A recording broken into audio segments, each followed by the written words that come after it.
ጥያቄ ምንድነው? የኦሮሞ ጥያቄ ከሌላው የኢትዮጵያ ህዝብ የተለየ ነው? ቢዝነስ ነው? ኦነግ ቢዝነስ አይደለም። ኦሮሞ ከማን ነው ነፃ የሚወጣው? ኦሮሞ ከጨቋኙ ነው። ማን ነው ጨቋኙ? ጨቋኙ የነፍጠኛው ስርዓት ነው። ማን ነው ነፍጠኛው? የነፍጠኛው ስርዓት በምኒልክ የሚመራው እና እሱ አሁን አለ ወቅቱ አሁን በዚህ ሰዓት ላይ የነፍጠኛው ስርዓት የሚባል አካል እዛ ገብቶ ኦሮሞን ህዝብ እየጨቆነ ነው ወይስ ቂም በቀል ነው ያለባችሁ? ያን ጊዜ በነበረው ስርዓት ላይ ቆሙ ቀረናችሁ ሆይ እያሻሻላችሁ አትሄዱም ወይ? የበቀል ፖለቲካስ ምን ያረጋል? የበቀል ፖለቲካም አልሰራንም። ምን እየሰሩ ነው? አሁን ለኔ እኮ ሲነግሩኝ አሁን ቀደም ሲል የሰጡኝን ምሳሌ እኮ ምን እያደረጉ እንደሆነ ነው ይገባኛል። በሚኒሊክ አስተዳደር ስር አብሮ ሲመራ የነበረው ያ ሁሉ ከ80 በመቶ በላይ የሚሆነው የኦሮሞ ጀነራል አልነበር?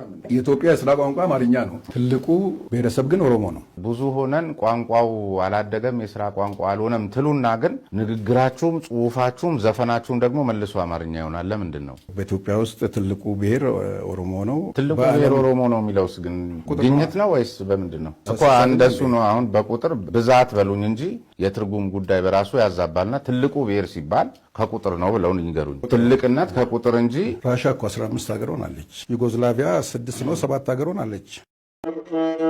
ሊቀየር ነው አሉ ሊቀየር ነው አሉ። ይሄ ህገ መንግስቱ ይለወጣል አሉ ከስር መሰረቱ። መልካም ሆኖ ሳለ በአዲስ ሐሳብ መምጣት ሀገር ግን ታማለች መች ተዋት ትኩሳት። አንደኛው ሲለማ አንዱ ሲሆን እሳት። ህጉ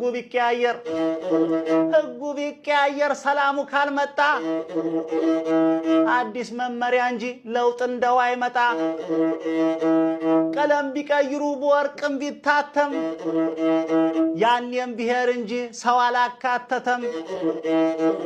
ለውጥ ከተፈለገ በመላ ሀገሩ ህጉን ብቻ አይደለም መንግስትን ቀይሩ። ህጉን ብቻ አይደለም መንግስትን ቀይሩ። ዋናው ነገረኛ ሁቤ አለ ከወንበሩ። እስቲ አውርዱትና ወይ ቁም ነገር ስሩ። ስንቱ አለ ሲቀነስ በዘሩ ሁቤ ሆይ አለን አሃ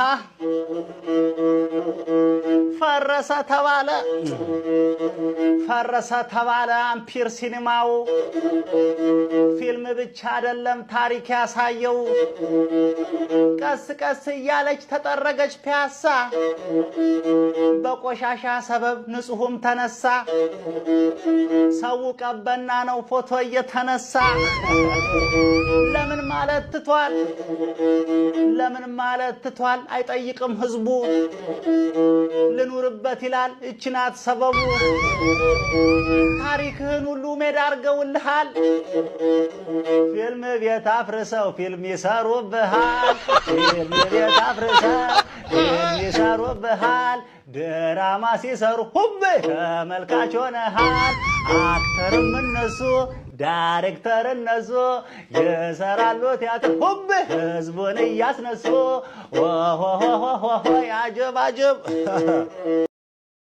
አጀብ ኤፍኤም ነበረ የምንሰማው ድሮ። ተቀይሯል አሁን ሌላ ሆኗል ዘንድሮ። አይኤምኤፍ ብቻ ነው የሚሰማው ጆሮ።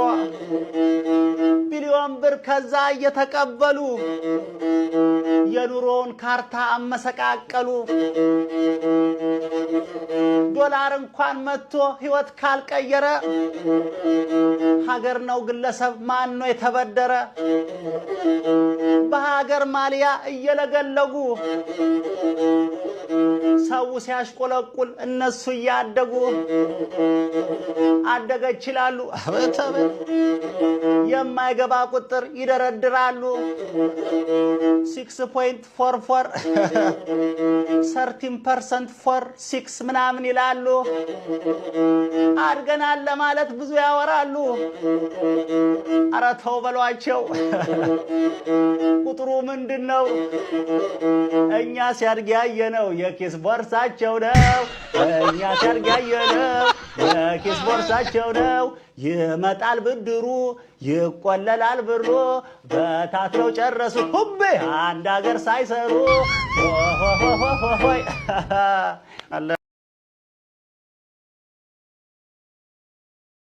ሀገራችሁ ላይ ሆናችሁ ሀገር ናፍቋችሁ ያውቃል? የሆነ ሌላ ቦታ እንዳላችሁ አይነት አለ አይደል? የሆነ የሚሰማኝ ስሜት አለ።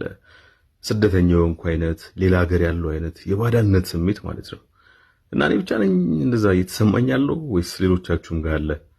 I used to have big dreams ማለት ትልቅ ህልም ነበረኝ ምናምን አለኝ። ፋክተውንም ግን ያስፈራኛል። በቃ ያለንበት ሁኔታ ኮንፍሮንቴሽኑ፣ መፋጠጡ ምኑ የለም ሀገር ያልመስላለችኝ።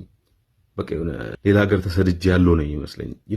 የሆነ መጥፎ ኤነርጂ ላጋባባችሁ ምናምን አይደለም የመጣሁት፣ ግን የተሰማኝን ላጋራችሁ ነው። እንደዛ የተሰማችሁ ነው? የሆነ ሀገር መናፈቅ አይነት ስሜት ተሰማችኋል? ንገሩኝ እስቲ። አለ አይደል ያው ተስፋ ነው የሚያኖረን አይደል? ተስፋ ባይኖር ምን ነው ነበረ? ተስፋችን ያለምን ነው መሻሹ።